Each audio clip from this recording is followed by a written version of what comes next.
So, you guys already know, with language information, you're gonna have more that lag time, that whole thinking, processing, apply. Normal. With autism, with that rigidity, again, everything is explicitly taught. So whatever you taught for bedtime is bedtime. Whatever routine they can follow will. So when that changes, if you have a classroom schedule that you follow every day, normal, but today you're gonna have a break, it's gonna be fun, it's gonna be a different play day, and everyone else is so excited, and then the one kid is now having a huge meltdown. And they understand it's a play date, but that's not what we do right now. Right now is circle time. And we become a little bit frustrated because why aren't you having fun? What's wrong? Okay. When you're autistic, you find security and safety with pattern. With language deprivation, you find safety, security in patterns. Why? No one's gonna let you know what's happening. But if it looks familiar, it does familiar, okay.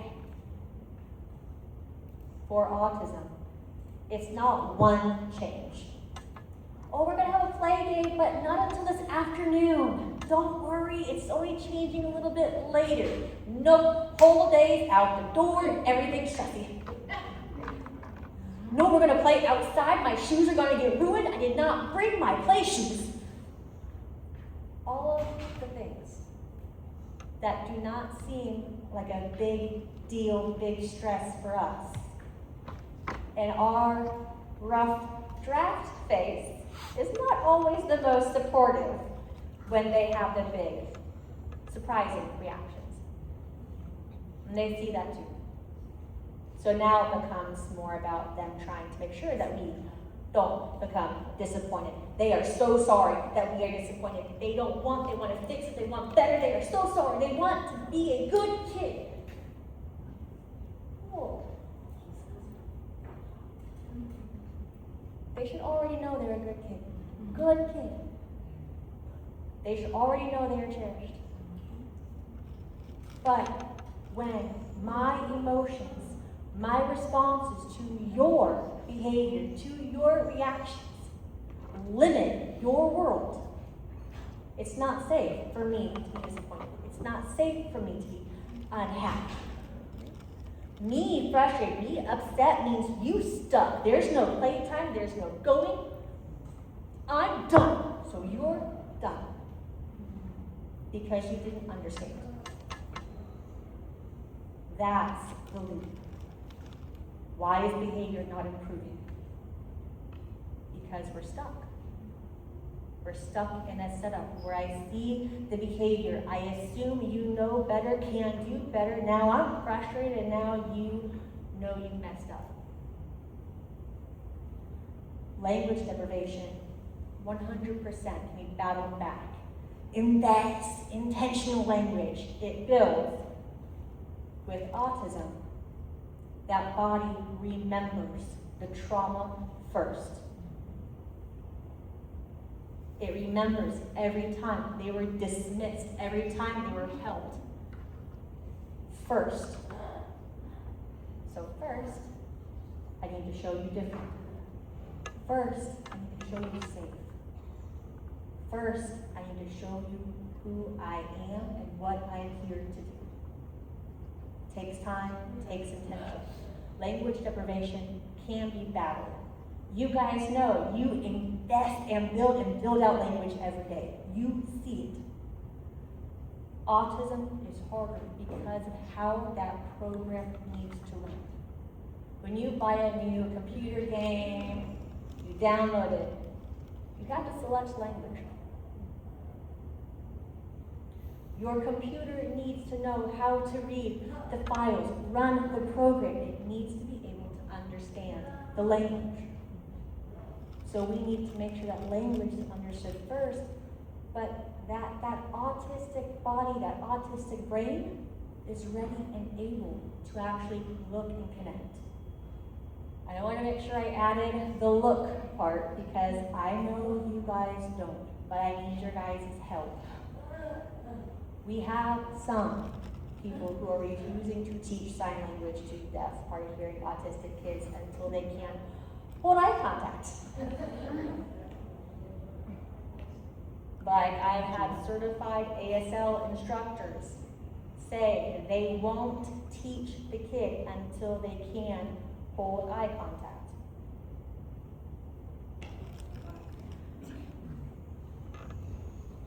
Right, okay, so when that is the message, how are these kids getting language if not from our deaf community?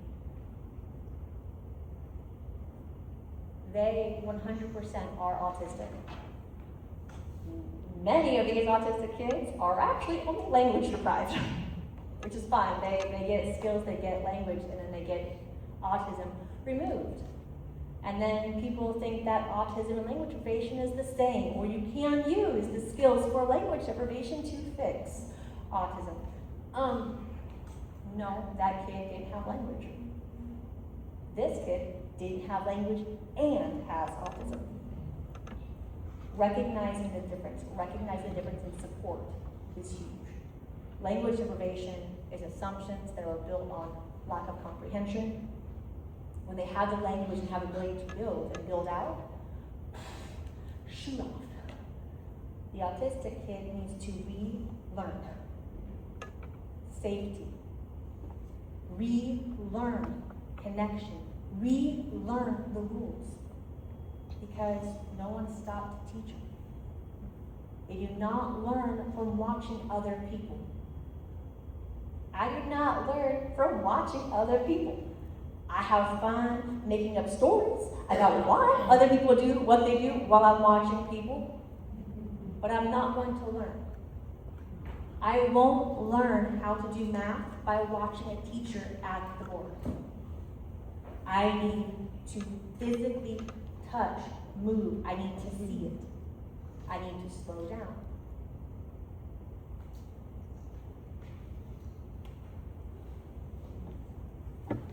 Again, that trauma. So I want to mention a little bit about EIBI, and then we'll go on break for lunch. Yes, haha. Okay. With that trauma loop. So early intervention for autism is typically around 2. At 2, parents can start to notice if their child is behind, might show delays, might have autism.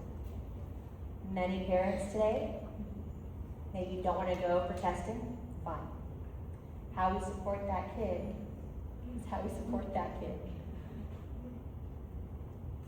But early intervention happens why? You can have a kid who is developing normally, talking, walking, communicating, dressing themselves, then around 3 to 4. Regression, lose skills. Maybe they can't dress themselves anymore. Maybe they can't walk. Maybe they lose communication skills. Autism, in your brain, you have different connections, okay? Synapses, how all of the information is connected, how we build different learning skills, tools. Autism underprints. Your brain does not keep what is not useful. Mine keeps everything that's not useful and some. But an autistic brain does not always classify the same. So if that skill is not needed, or maybe the brain decides that another skill is more useful, keeps this, gets rid of. So you might have a deaf, autistic, hard of hearing autistic kid with language deprivation who was able to communicate, able to walk, able to eat cleanly, no problems. And then within about 6 months, can't dress themselves anymore. Skills lost. Anxiety shoots up because the kid doesn't know why they don't know either. Parents are frustrated because, why? You can't do this. Why are you refusing? The kid is confused, doesn't know why body or brain is refusing either. You'll notice the confusion. If we pause to actually look with our students, we pause and we hold space for when that struggle is occurring, you'll see if it's anxiety, you'll see if it's frustration, you'll see if they're bored out of their mind. It's a different function. That function, that motivation for the behavior. When you are little, you want to have your needs met. I have never met one kid who loved having a ball out. No one wants to spend that much energy to have a need met. And I know that people don't think that autistic children care about their peers or friends. Oh, they care a lot. The guilt, the shame, embarrassment from the behavior is continued without the skills to know how to do better next time, know how to support. No, you will see me, see my struggle, not just see the behavior. That's what starts. That's where you start to see the click. You will see the kid who doesn't want to be next to anyone. Follow you. You're the safe person. You will listen. You will mess up. I promise. But it's more about making sure that they know I messed up. I know I hurried you. I did not take the time to understand what was going on. I am so sorry. I did not take the time to see you before I demanded from you. We set up the pace for the day, for the hour, for the connection. So often we are so stressed and so busy and have so many of our own timelines, responsibilities. We get stuck looking so far at where we need to go, we don't see who is still with us. For our autistic kids, I promise if you try to leave them behind, they won't let you. They won't let the class. And that's good. But how we support them, how we perceive that kind of behavior, that kind of crisis is huge. Because when Caroline said that she was stuck in firefighter mode, just fire in a classroom, then running, another fire in a classroom, another problem. When do you actually feel like you have control of your body, control of your brain? When do you feel calm?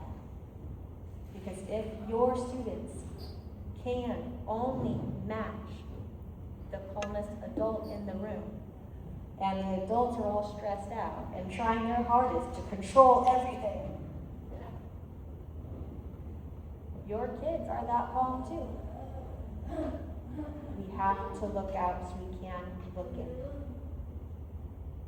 Connect before correct. Make sure we understand what the struggle and the barrier is before we start just assigning.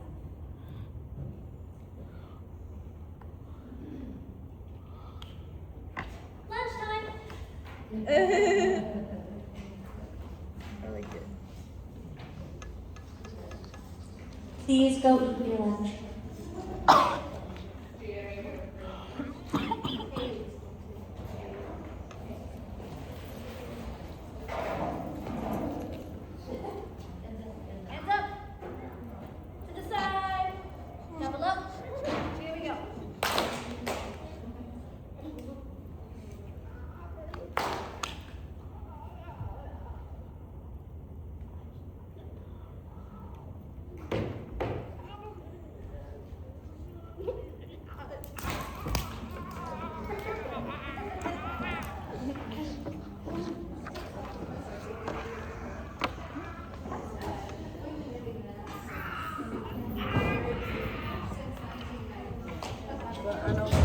That is very impressive.